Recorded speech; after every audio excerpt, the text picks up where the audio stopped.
When I was in my 20s, I saw my very first psychotherapy client. I was a PhD student in clinical psychology at Berkeley. She was a 26-year-old woman named Alex. Now, Alex walked into her first session wearing jeans and a big slouchy top, and she dropped onto the couch in my office and kicked off her flats and told me she was there to talk about guy problems. Now, when I heard this, I was so relieved. My classmate got an arsonist for her first client. And I got a 20-something who wanted to talk about boys. This I thought I could handle. But I didn't handle it. With the funny stories that Alex would bring to session, it was easy for me just to nod my head while we kicked the can down the road. 30's the new 20, Alex would say, and as far as I could tell, she was right. Work happened later, marriage happened later, kids happened later, even death happened later.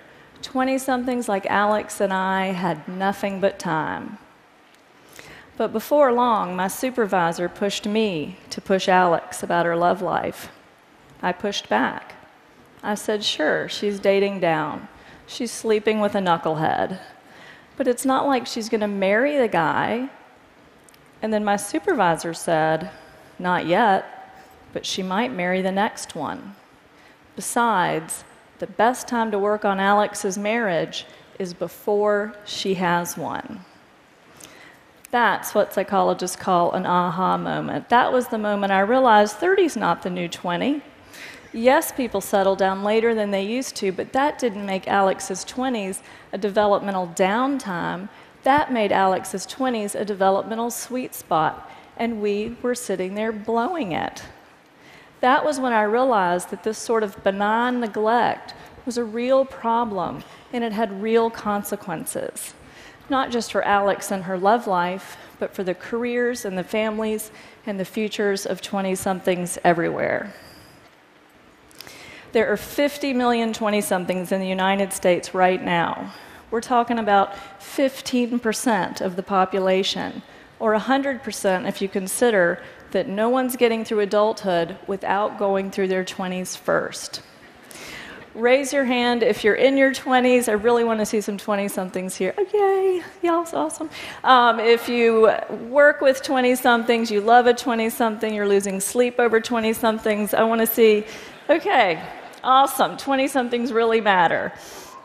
So I specialize in 20-somethings because I believe that every single one of those 50 million 20-somethings deserves to know what psychologists, sociologists, neurologists, and fertility specialists already know, that claiming your 20s is one of the simplest yet most transformative things you can do for work, for love, for your happiness, maybe even for the world. This is not my opinion. These are the facts. We know that 80% of life's most defining moments take place by age 35. That means that 8 out of 10 of the decisions and experiences and aha moments that make your life what it is will have happened by your mid-30s. People who are over 40, don't panic. This crowd is going to be fine, I think. We know that the first 10 years of a career has an exponential impact on how much money you're going to earn. We know that more than half of Americans are married or are living with or dating their future partner by 30. We know that the brain caps off its second and last growth spurt in your 20s as it rewires itself for adulthood, which means that whatever it is you want to change about yourself, now is the time to change it. We know that personality changes more during your 20s than at any other time in life. And we know that female fertility peaks at age 28, and things get tricky after age 35. So your 20s are the time to educate yourself about your body and your options. So when we think about child development, we all know that the first 5 years are a critical period for language and attachment in the brain. It's a time when your ordinary day-to-day life has an inordinate impact on who you will become. But what we hear less about is that there's such a thing as adult development, and our 20s are that critical period of adult development. But this isn't what 20-somethings are hearing. Newspapers talk about the changing timetable of adulthood. Researchers call the 20s an extended adolescence. Journalists coined silly nicknames for 20-somethings like twixters and cadults. It's true. As a culture, we have trivialized what is actually the defining decade of adulthood. Leonard Bernstein said that to achieve great things, you need a plan and not quite enough time. Isn't that true? So what do you think happens when you pat a 20-something on the head and you say you have 10 extra years to start your life? Nothing happens. You have robbed that person of his urgency and ambition, and absolutely nothing happens.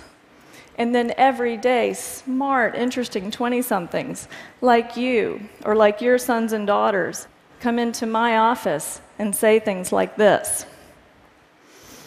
I know my boyfriend's no good for me, but this relationship doesn't count. I'm just killing time. Or they say, everybody says as long as I get started on a career by the time I'm 30, I'll be fine. But then it starts to sound like this. My 20s are almost over and I have nothing to show for myself. I had a better resume the day after I graduated from college. And then it starts to sound like this.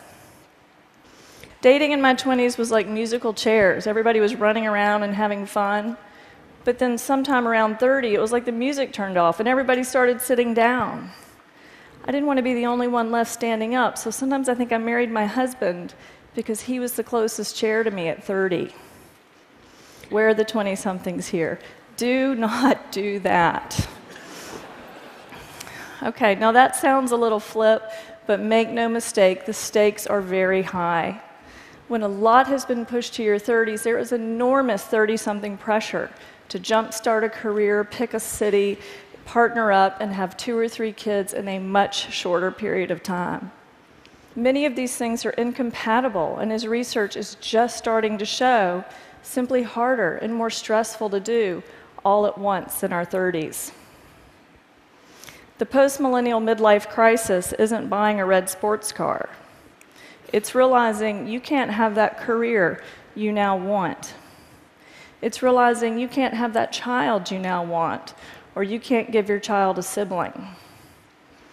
Too many 30-somethings and 40-somethings look at themselves and at me sitting across the room and say about their 20s, what was I doing?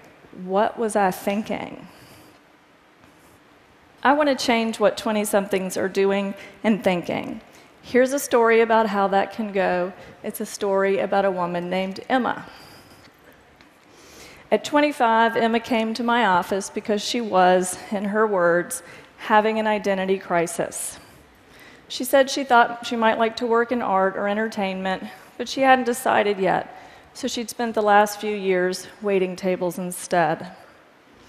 Because it was cheaper, she lived with a boyfriend who displayed his temper more than his ambition. And as hard as her 20s were, her early life had been even harder. She often cried in our sessions, but then would collect herself by saying, you can't pick your family, but you can pick your friends. Well, one day, Emma comes in, and she hangs her head in her lap, and she sobbed for most of the hour. She'd just bought a new address book, and she'd spent the morning filling in her many contacts, but then she'd been left staring at that empty blank that comes after the words, in case of emergency, please call. She was nearly hysterical when she looked at me and said, who's going to be there for me if I get in a car wreck? Who's going to take care of me if I have cancer? Now, in that moment, it took everything I had not to say, I will. But what Emma needed wasn't some therapist who really, really cared. Emma needed a better life, and I knew this was her chance. I had learned too much since I first worked with Alex to just sit there while Emma's defining decade went parading by. So over the next weeks and months, I told Emma 3 things that every 20-something, male or female, deserves to hear. First, I told Emma to forget about having an identity crisis and get some identity capital. By get identity capital, I mean do something that adds value to who you are. Do something that's an investment in who you might want to be next. I didn't know the future of Emma's career, and no one knows the future of work, but I do know this: identity capital begets identity capital. So now is the time for that cross-country job, that internship, that startup you want to try. I'm not discounting 20-something exploration here, but I am discounting exploration that's not supposed to count. Which, by the way, is not exploration, that's procrastination. I told Emma to explore work and make it count. Second, I told Emma that the urban tribe is overrated. Best friends are great for giving rides to the airport, but 20-somethings who huddle together with like-minded peers limit who they know, what they know, how they think, how they speak, and where they work. That new piece of capital, that new person to date, almost always comes from outside the inner circle. New things come from what are called our weak ties, our friends of friends of friends. So yes, half of 20-somethings are underemployed, but half aren't, and weak ties are how you get yourself into that group. Half of new jobs are never posted, so reaching out to your neighbor's boss is how you get that unposted job. It's not cheating, it's the science of how information spreads. Last but not least, Emma believed that you can't pick your family, but you can pick your friends. Now, this was true for her growing up, but as a 20-something, soon Emma would pick her family when she partnered with someone and created a family of her own. I told Emma the time to start picking your family is now. Now, you may be thinking that 30 is actually a better time to settle down than 20 or even 25, and I agree with you. But grabbing whoever you're living with or sleeping with when everyone on Facebook starts walking down the aisle is not progress. The best time to work on your marriage is before you have one, and that means being as intentional with love as you are with work. Picking your family is about consciously choosing who and what you want, rather than just making it work or killing time with whoever happens to be choosing you. So what happened to Emma? Well, we went through that address book, and she found an old roommate's cousin who worked at an art museum in another state. That weak tie helped her get a job there. That job offer gave her the reason to leave that live-in boyfriend. Now, 5 years later, she's a special events planner for museums. She's married to a man she mindfully chose. She loves her new career. She loves her new family. And she sent me a card that said, "Now the emergency contact blanks don't seem big enough." Now, Emma's story made that sound easy, but that's what I love about working with 20-somethings. They are so easy to help. 20-somethings are like airplanes just leaving LAX, bound for somewhere west. Right after takeoff, a slight change in course is the difference between landing in Alaska or Fiji. Likewise, at 21 or 25 or even 29, one good conversation, one good break, one good TED Talk can have an enormous effect across years and even generations to come. So here's an idea worth spreading to every 20-something you know. It's as simple as what I learned to say to Alex. It's what I now have the privilege of saying to 20-somethings like Emma every single day. 30 is not the new 20, so claim your adulthood, get some identity capital, use your weak ties, pick your family. Don't be defined by what you didn't know or didn't do. You're deciding your life right now. Thank you.